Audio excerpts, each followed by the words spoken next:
It's a good question that many people don't get to answer. I think we grow into thinking that the West wants a better world. A better world is a world where people respect each other. There's no killings, no abductions, no money laundering, where there's peace and stuff like that. It sounds very, very nice, really. Yeah, dystopia. Sounds really, really good. But do people really mean what they say? Do people really mean justice? Because it feels like in some countries, when a neighbor enters the country, it's bad, it's invasion. But let me just remind you here, Cuba, there's a part of Cuba that's occupied by the United States of America. They stay there not legally because Cubans don't want them there.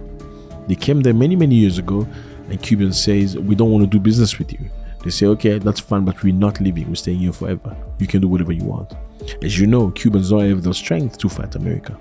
So when Russia does that in Ukraine, it's Russian invasion. When America stays in Cuba illegally, it's okay. It's just business. It doesn't make sense to me. It sounds very fishy to me. First, I want to show you a video of an American senator saying they should not have left Niger when Nigerians asked them to leave the country. They should have stayed by force.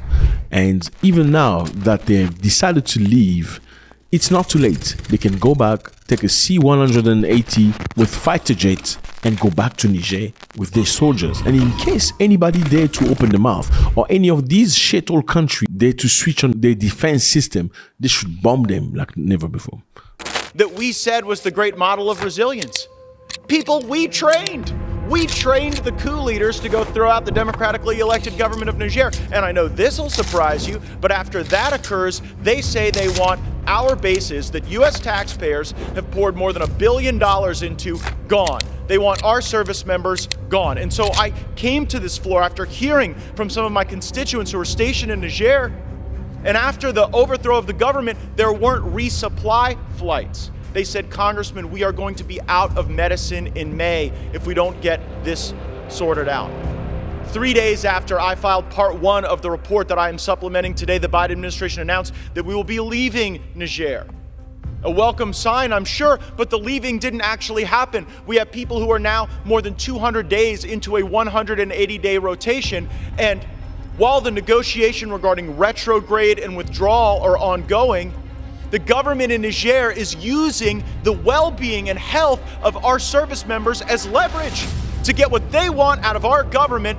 Our troops aren't getting medicine for malaria, for cholesterol, for their blood pressure, chronic conditions. And I have received the letters from the wives, from the fathers of the people who are in Niger now, and they say, we know that our family members are being extorted by the local governments when they try to leave, hundreds of dollars to even bring a bag through the airport. We know that Russians are behind the wire. You know what a real U.S. president would do? Say that C-130s are on their way to Niger today with the water and the medicine and the food our troops need, that they will have a full fighter pilot escort there. And if the Nigeri government or any other third world thug tries to even turn on their air defense systems, we should show those leaders and those thugs what the target package looks like on their houses and their family members, because it should not be Americans that are suffering because President Biden and Blinken are so embarrassed that their strategy in Africa failed that they're willing to let Americans' conditions deteriorate.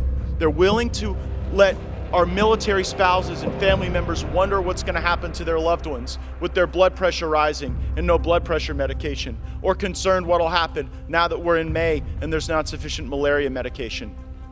We should always keep our people's well-being at the forefront of our minds. And today we should be resupplying our troops in Niger, Africa, and we should dare these thugs and criminals to mess with us while we're doing that. This is a total embarrassment, but saving politicians and people like Biden and Blinken from embarrassment is not worth putting U.S. troops at risk. I will stay on this. I will stay on our government and the Nigeri government to ensure that our military members and their families are appropriately treated and their concerns are elevated to the highest levels of this House. Thank you. You see that? That sounds very much like a gangster, like somebody from a drug cartel. I'm going to come in your area with my drugs. If you don't let me do drugs, then I'm going to bomb you and show you.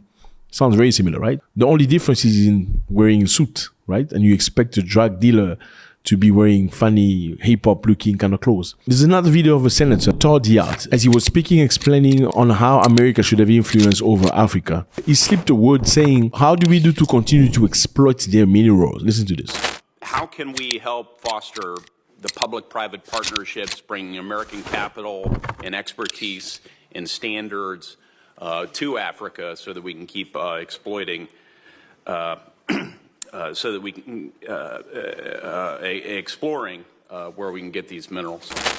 Interesting, isn't it? As you can see, he was trying to say something else. They always say, you need to see people for who they truly are.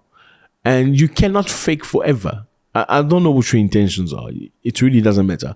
It comes a time where you're going to reveal your intentions without you knowing it. And that's exactly what happened there. How do we do to continue to exploit the goods that's on that land? That's the goal. It's not because they want Africa to be better. It's not because they want to see big buildings, big roads, and nice dams, water flowing into every household in Africa. That's not the reason why. It's because of the minerals. How do we continue to exploit? We're going to bring you investment, which are just papers with no value. We're going to bring you money. We're going to bring you ideas, but we're taking minerals out of you. You're not going to learn how to deal with those minerals yourself.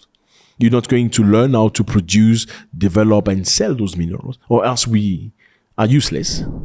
But we're going to create mayhem in your land so we can continue looting and exploiting. If the business way doesn't work, we're going to create mayhem. Now, let's talk about Russia.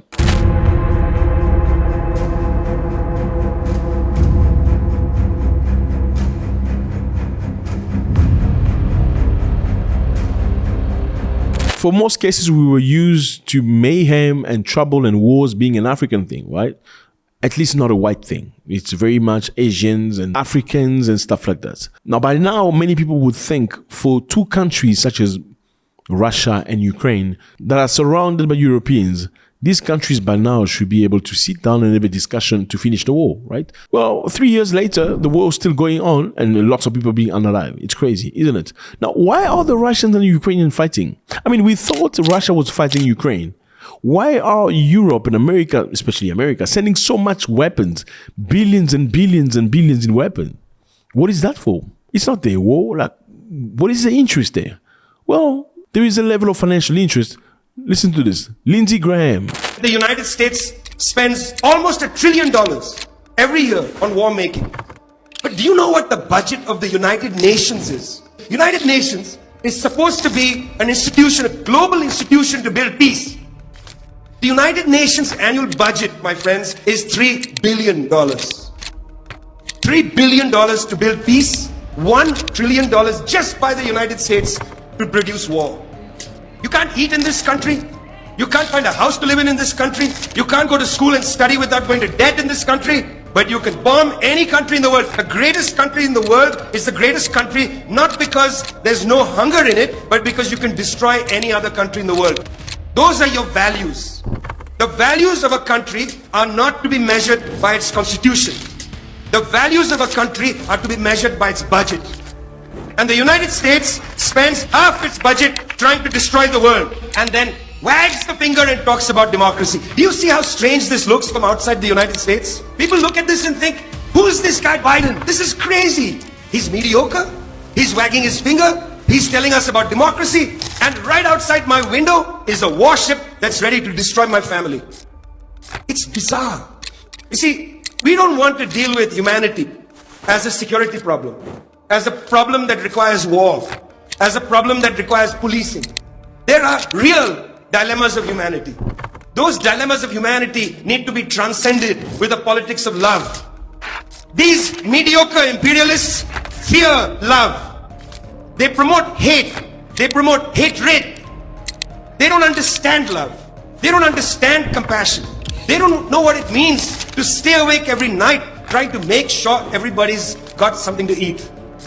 They don't understand that. We go to the people and say, this is what we want to do. We want to build with love. Lindsey Graham said it's $10 to $12 trillion in minerals that is available under the soil of Ukraine, and they cannot allow that to go within the hand of Russians. So one of the main reasons why America is supplying so much weapons and stuff and intelligence and training and missiles and airplanes, it's because there are $10 to $12 trillion worth of minerals that are available to Ukraine. Listen to this. What did Trump do to get the weapons flowing? He created a loan system. They're sitting on $10 to $12 trillion of critical minerals in Ukraine. They could be the richest country in all of Europe. I don't want to give that money and those assets to Putin to share with China. If we help Ukraine now, they can become the best business partner we ever dreamed of. That $10 to $12 trillion of critical mineral assets could be used by Ukraine and the West, not given to Putin and China. This is a very big deal how Ukraine ends. Let's help them win a war we can't afford to lose. Let's find a solution to this war. But they're sitting on a gold mine to give Putin $10 or $12 trillion of critical minerals that he will share with China is ridiculous. So it's clearly about money. It's not about people. It is definitely not about respecting other people's country. Trust me, if Russia had invaded a country that has no minerals, nobody would be interested. Okay? Because it's a country where they can get as much as possible. That's why they're very much interested. Let me tell you something. All the wars that you see, it's all about money. It's about what they're gaining. It has nothing to do with the people. I'm going to give you a very simple example. In Iraq, they went to do war. The reason they presented was there's weapons of mass destruction. Iraq's got weapons of mass destruction. We need to go there and destroy. They went to the United Nations to vote whether they should go to Iraq and get those weapons of mass destruction. In the United Nations, people voted against that. America still went by themselves. Before they went, they asked them to provide proof that Iraq really has weapons of mass destruction. What did they say? You are either with us or against us. You are either with us or you're with the terrorists. That's what they say. They went to Iraq. Now, the truth is, what people don't tell you is in October 2000, Saddam Hussein of Iraq announced that they will be selling their oil in euros, not in dollars anymore. No more selling our oil in dollars. We're going to sell out. If you want our oil, you're going to purchase in euros. And that was a big shock to America. And at the time, Iraq was number 5 largest producer of oil in the world. So it was unacceptable that Iraq decided to sell his petrol or oil in euros. In 2003, America went to Iraq and started a war.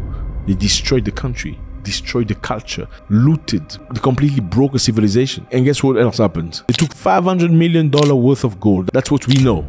That's about 2,000 gold bars. You know, well, we thought they went for weapons of mass destruction, but it ended up being something completely different. So most of these wars are about money. It's about what they're gaining. I mean, you think about it. Think about the Congo. You remember the Congo? This is Congo, the Democratic Republic of Congo. Beautiful place, lovely people. Biggest forest in Africa. Massive, you know. They have gold, diamond, uranium, copper, you name it. They have it. Everything is in there. The country's been at war for the past 30, 35 years. Why? Because there has to be war for companies to loot. All the companies you know that do electric cars, cell phone companies, all of them, technology, missiles, the airplanes, aircrafts, all these companies need the Congo for the minerals. If Congo is at peace, the price of the minerals will climb. So it has to be at war. Again, fellas, this is just to show you that war is motivated, not because somebody wants somebody to respect other people. That's a lie. You must respect other people's country. No, they don't respect other people's country. Cuba is a part of Cuba that's still within the end of United States of America. It's about interest. The war in Ukraine, it's about money. The weapons they're lending to Ukraine, they expect Ukraine to pay back. Ukraine doesn't have money. Ukraine is going to have to pay with minerals that they have. That is why the war is not ending. God bless.